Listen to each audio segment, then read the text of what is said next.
Good morning, everyone. I hope everyone is well. Welcome back to another episode of Too Ambitious. I am so happy to be here with you all on this gorgeous summer afternoon, morning, or evening, wherever you may be joining from. This is a show that basically we are all about supporting Black women and women of color entrepreneurs who are change makers. They are innovators. They are women who are disruptors. And of course, as you probably guessed, very, very ambitious. So if you are all about that, show me some love in the comments, give me some heart emojis. And also too, let me know where you're joining me from. Today on the show, I have an extraordinary entrepreneur. Her name is Kamilah Martin. She is the CEO founder of Katalyst Consultant Group, which helps Black women and women of color make the transition from full-time to nonprofit consulting seamless. Now, I know you're probably thinking, nonprofit, what? Yes. I've always wanted to have Kamilah on the show because what she brings to the table is truly extraordinary. And also, too, she is excellent at building communities, and you're going to be just blown away by her. So please show some love in the comments. Let her know that we are happy to have her on the show. Kamilah, welcome to Too Ambitious. My goodness, thank you. Hope I live up to all your expectations. Goodness, that was lovely. Thank you, Trish. I'm so happy to be here. Of course. You are already exceeding expectations as always, So I want to thank you for being here. And, I know we've been connected for some time now. And I've always been, just such a fan and just blown away by the work that you're doing in the nonprofit space. So why don't we just kind of jump into it, right? And you tell me a little bit about, you've had 2 decades of experience in nonprofit and you were doing really, really well by most standards, right? What changed for you and what made you want to start your own business? Sure. So yes to all of those things. I had a very fancy title at a very fancy international humanitarian organization, was making over 6 figures. And long story, I guess, is there was just a values misalignment in 2020. I was part of the Great Resignation and was one of those people that sort of had a decision to make with a very high profile role and decided that it was just time for me to remove myself from, I say, a pretty unhealthy and toxic situation. So that's the long answer. Short answer is racism. So we can, if you want to just boil it down to what I think was the foundation of what was happening there. Right. And I just decided that really just for my health, mental health, physical health, even too, at that point, like I needed to go. Right. And I didn't have a plan. I didn't quite know what I was going to do. I knew I had savings. I knew I had retirement. I knew that I had a great network. And I decided to first I decided to take a sabbatical, which I called my fake retirement. And so, because people were sending me job opportunities all the time after that, I was just like, I'm not ready. Like, I need to heal. I need to heal. I need to just take a break and figure out what's next for me. And then I fell into consulting. I had a colleague who had just taken on a presidency role at her organization and wanted someone to help stabilize things. So I was like, sure, I can help you for a bit. And then that led to a referral to be an interim executive when someone's chief program officer at their organization had to leave. The executive director brought me in to serve sort of in an interim capacity. And that was my first exposure to interim work.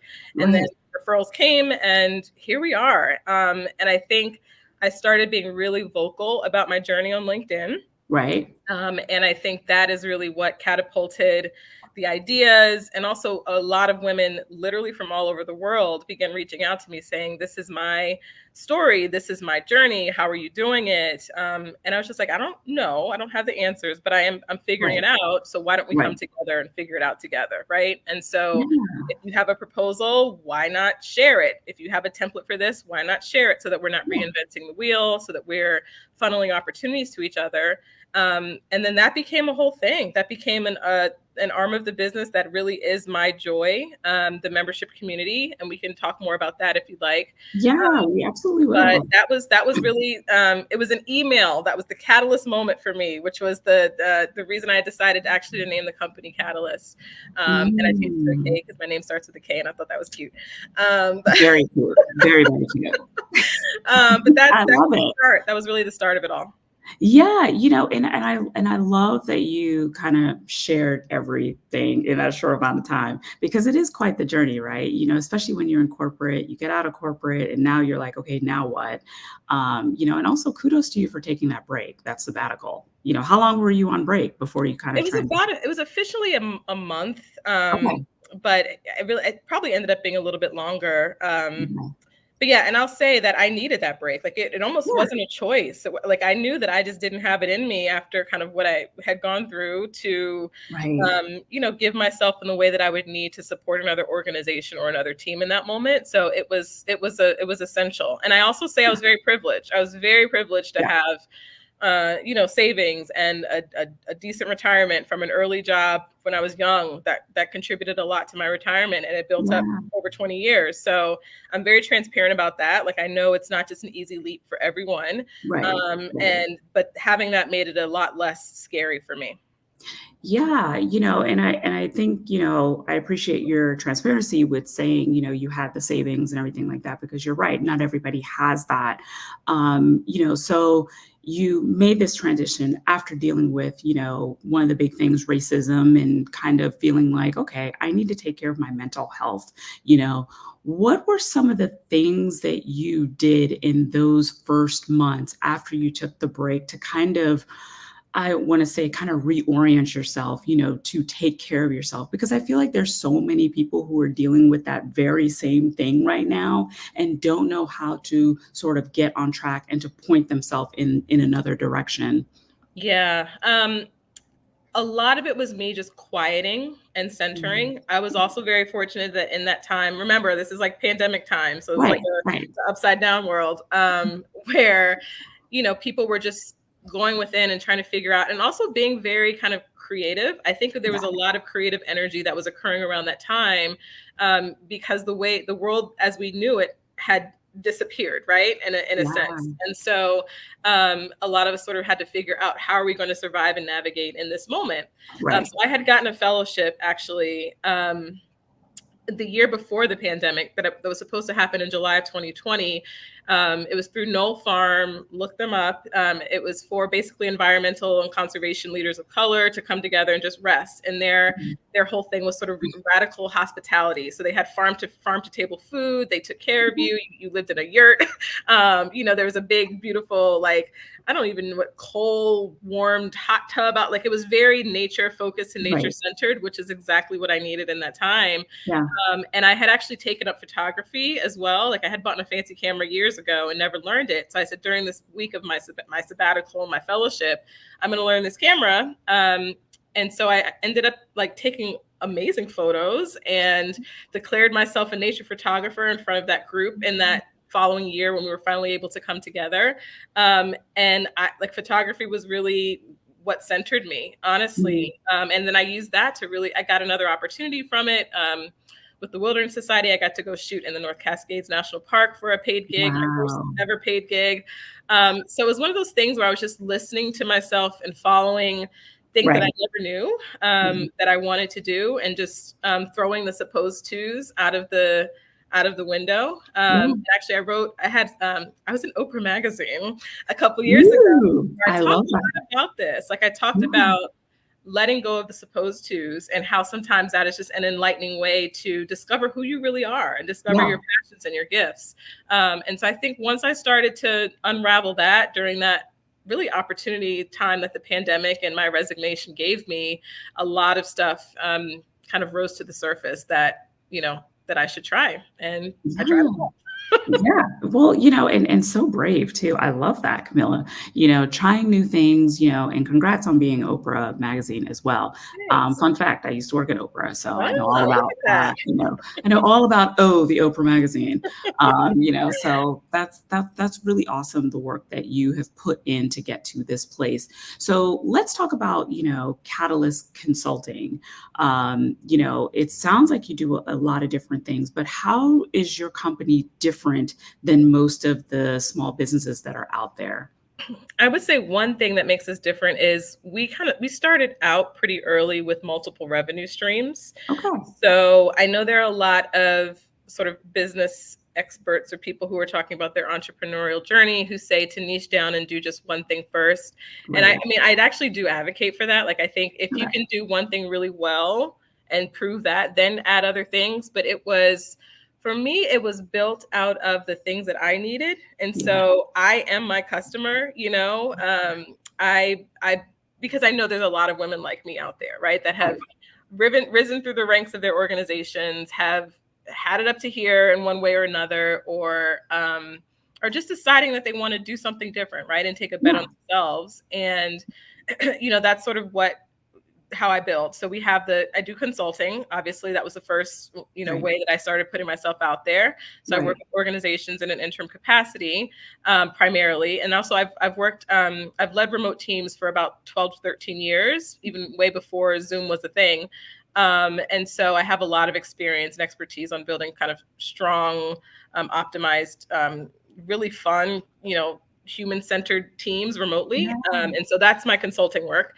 And then we actually built Retreat out of that, Yes. because, again, the women were reaching out to me saying, like, I'm exhausted. This is too much. So I was like, let's just come together and heal and be pampered and taken care of. Yes. Because I felt like, particularly, again, the time of the world we were living in, I didn't feel that we were loved. And honestly, with the litigations and things that are happening now with Fearless Fund and other things like that, we're still there. We've been there Yeah. forever.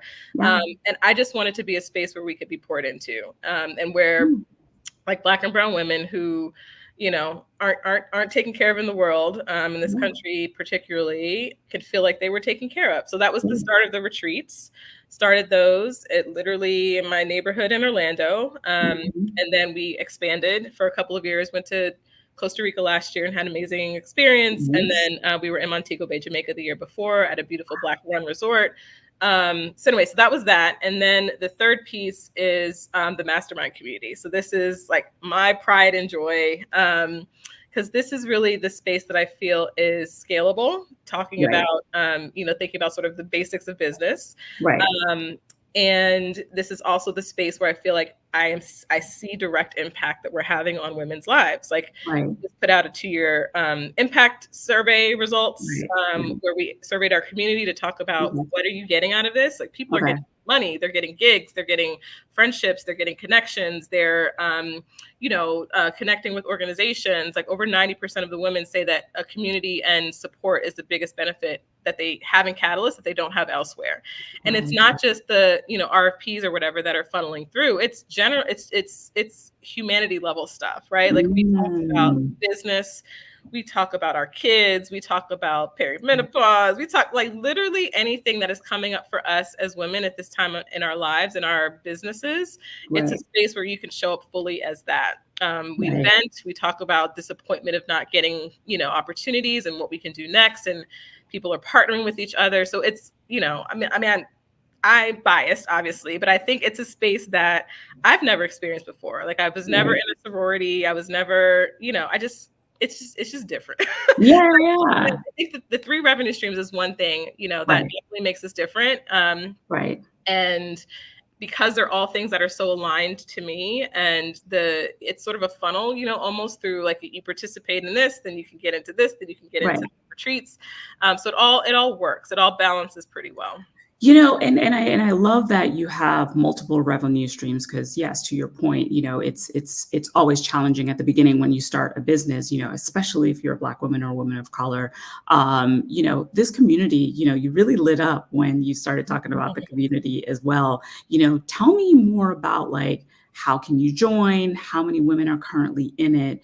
And it's just for Black women and women of color, correct?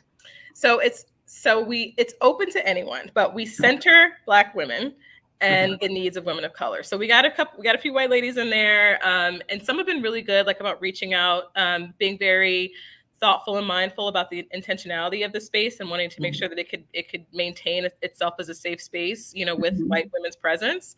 And I think even just being able to have that conversation without feeling triggered in any kind of way is a testament to the kinds of people who, would feel comfortable if you're not a Black or brown woman. If you've been sort of existed in some marginalized identity at some point in your life.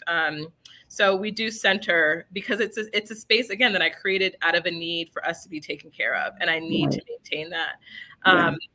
So I'm sorry, this is for women who work in the nonprofit space.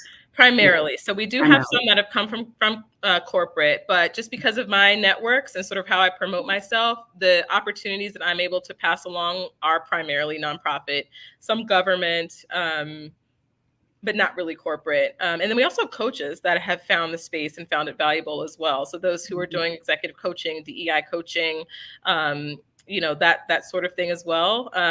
They're finding their way to us. But I would say that it was created in the spirit because of just, again, my background and my network for nonprofit people leaving sort of director and executive level roles at nonprofit organizations.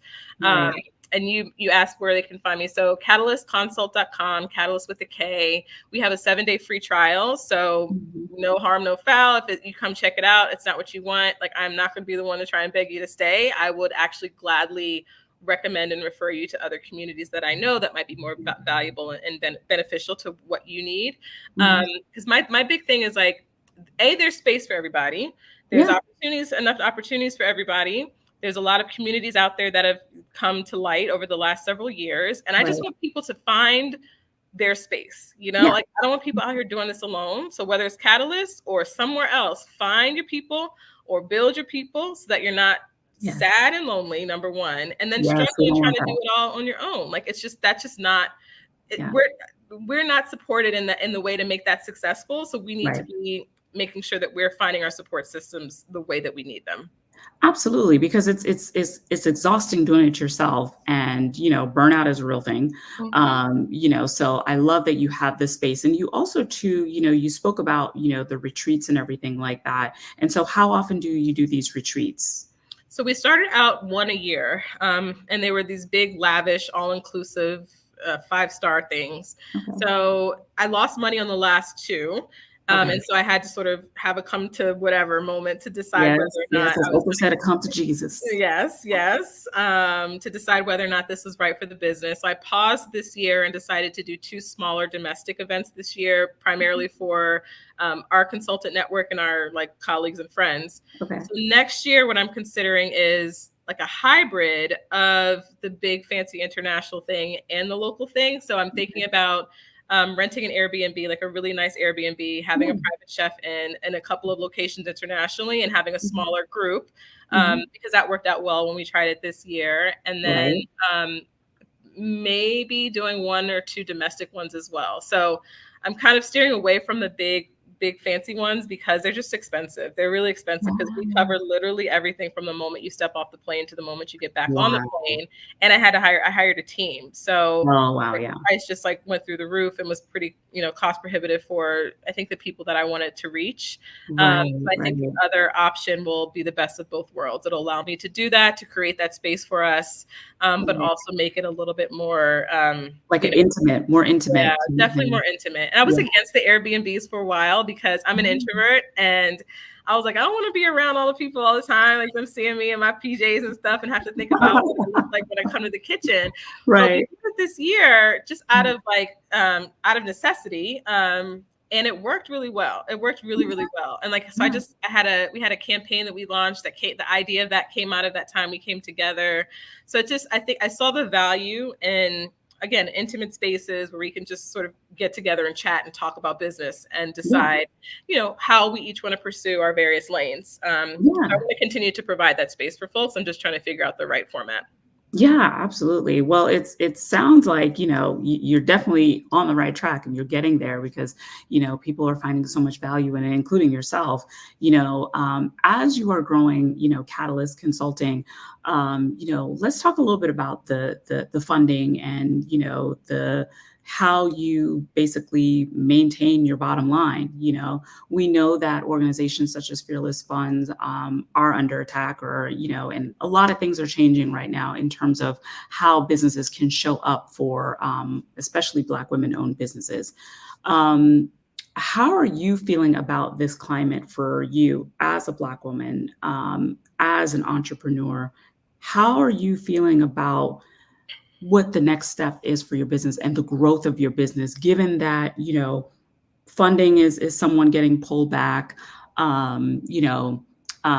no longer in, post-racial, that doesn't exist anymore, When was that? When did that Yeah, happen? I think it lasted like a month, maybe, Okay, 2 minutes. Okay, 2 minutes. yeah, and then it was like, y'all are on your own, Yeah. So, how are you thinking about things and how is all of this impacting your business right now? So I never wanted to go the VC route because I wanted to maintain ownership of the company and wasn't quite Right. ready to even think about giving away any equity. So I was coming at it from the perspective that it was going to have to be me, myself, and I, Yeah. which it has been so far. Honestly, the revenue. So the revenue that I get from my consulting work pays my bills, keeps my lights on, helps me take care of my kids and my family, Right. and reinvest into the business. Honestly, the retreats have lost money. The mastermind community is just about to the point where it's breaking even, and hopefully I can start soon to see a Right. little profit from that. So Mhm. things are kind of fun. It's like robbing Peter to pay Paul, right? Like, Yeah, so Paul, yeah. that's the method it's been so far. I've considered, I'm not ready to, I saw someone post something today about pre-seed funding and started doing a little research on that. I don't want to do that again because you're giving away something. Yeah. And I'm not ready for that. I think I might do like a family and friends crowdfunding thing at some point, Okay. because we're at the point where growth to us can only occur if we have additional capital. So I'm Right. looking at corporate partners, honestly. Okay. Actually have a meeting right after this with the woman who's designing our pitch deck, and Love it. supporting the way that we can begin to reach out to companies, Yeah. corporations that want to partner with Katalyst for an extended period of time, Okay. to basically funnel some capital to us and have some sort of partnership. So there's a few corporations that are on my radar. So hopefully keep fingers crossed for us there. But really the goal is just understanding that we do need an infusion of capital at this point if we're going to grow. Because it's Yeah. me and my amazing part-time operations partner, Mickey Lozano, who Yeah. are keeping the ship running. And then I have, various contractors and vendors that come on for various parts of it. Right. But if we're looking to grow, and for me, growth and scale is going to come from the community at this point. Right. And so Right. that's what I'm focusing all my efforts and intention on. And honestly, where I spend most of my time, just because I love hanging out there, people are like, why were you sending stuff at midnight? Which is a boundary thing that I need to work on. But it's because I want to support us. And anytime Yeah. something comes through or somebody needs help like that, that is where I am, and that's where I want to be. And I do want to continue to consult, mainly just because I love our sector, the nonprofit sector. Yeah. I love the people that are attracted to the nonprofit sector, very altruistic, and Right. just good-natured people that want to make the world a better place. Like, Yeah, we love that. those kinds of folks. And I just also want to keep my skills fresh in the space. So I don't know if I answered Yeah. your question, but growth. You absolutely did. You absolutely did. And I think that, it's important to, have those real conversations because I think many a times, especially in entrepreneurs, people say like, oh, you're flying on your private jets and you're living this life, but and that can be true as well. But it's not easy, especially in those first few years as you're trying to scale your business. So, thank you for being so transparent and sharing, your truth and exactly where you are right now. In terms of corporate sponsors, Bello, who says brilliant idea because sometimes VCs present a liability, so, and I 1000% I agree. So you have not gone the VC route, but you are looking at your community that you've built, so super smart. In terms of this community, how are these women finding you? I know you're very active on LinkedIn, as you've mentioned, and everything like that. Are there any other ways that women are finding you in your community? LinkedIn and word of mouth, honestly. I've been really intentional this year about growing my email list. So I've been nurturing relationships and a lot. So after we ran this campaign, it was a 2-week campaign sort of in celebration of the launch of our impact survey. Yeah. And we had 20 women who came in that 2-week period, which is a quarter of our whole membership in that 2 week. So that's been crazy. So it's mainly, I have zero marketing strategy.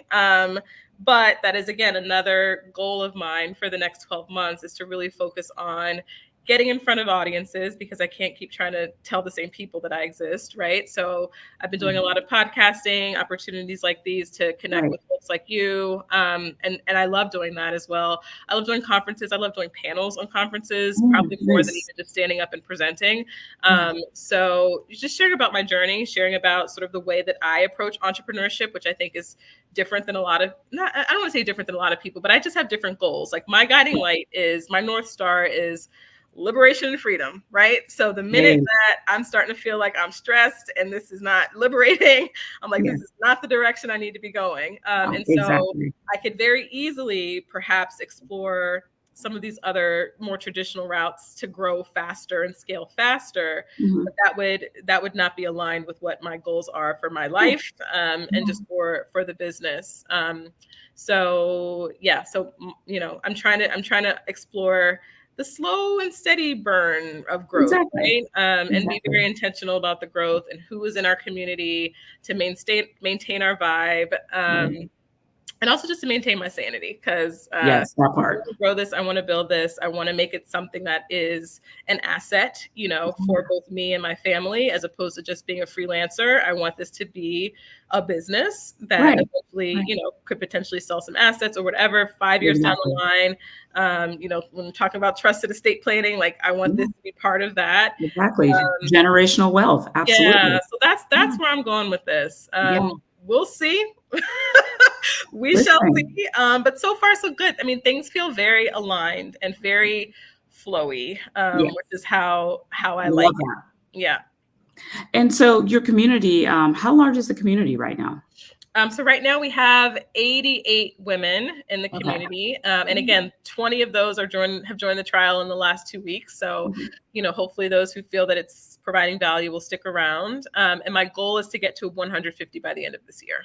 Okay. I love that. And I mean, I think, the strength of your community will definitely have an incredible impact on your business, as we know. So I wish you continued success with building and growing your community. And of course, anything I can do to help, please, let me know. Another question I had for you is that, you are a mom of 2. How are you managing being a mom of 2, still young kids, and, managing your business and growing your business? How are you doing it all?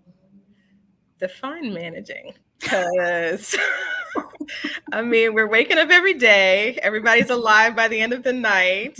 If that's how you define managing, we are doing really well. Yes. Sorry, I'm a little under the weather, so that's okay. Okay.